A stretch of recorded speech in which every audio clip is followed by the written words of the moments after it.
Hello friends, আসসালামু আলাইকুম। তো আজকে রেসিপিটা হচ্ছে পাকা আমের শরবত, মানে এটাকে তোমরা ম্যাঙ্গো লাসিও বলতে পারো। তো সেটাই আমি আজকে বানাবো। তো তোমরা শেষ পর্যন্ত ভিডিওটা অবশ্যই দেখো। তো প্রথমে আমি আমটাকে ভালো করে ধুয়ে নিলাম, তারপরে এর গায়ের ছালটা ভালো করে ছাড়িয়ে নিলাম, তারপরে আমি ছুরির সাহায্যে এটাকে পিস পিস করে কেটে দিলাম আর মিক্সচার মেশিনে দিয়ে দিলাম। তো এই যে টক দইটা দেখতে পাচ্ছি, এটা ডিপ ফ্রিজে ছিল, সেই জন্য পুরো জমে গিয়েছে। তো এটাকে আমি ভেঙে দিচ্ছি। তো ভেঙে নেওয়া হয়ে গেছে, দেখো এই টুকরোটা আমি দিয়ে দিলাম আমের মধ্যে। তো সবগুলোই দিয়ে দিলাম। তো তারপর দিয়ে দিচ্ছি আমি এটা 2.5 কাপ চিনি। তো আমি একটু বাড়তি বেশি করে দিলাম মিষ্টি হওয়ার জন্যে। তো তোমরা চাইলে কম করেও এটা দিতে পারো। তারপর এতে দিয়ে দিচ্ছি বিট লবণ, তারপর দিয়ে দিচ্ছি এলাচ গুঁড়ো।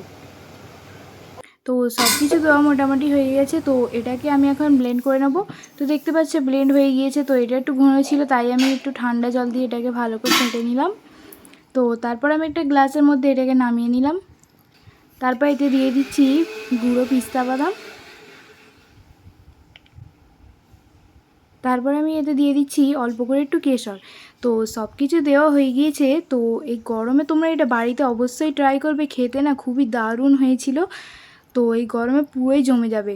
তো এই গরমে তোমরা উপভোগ করুন এই ঠান্ডা ঠান্ডা ম্যাঙ্গো লাস্সিটা।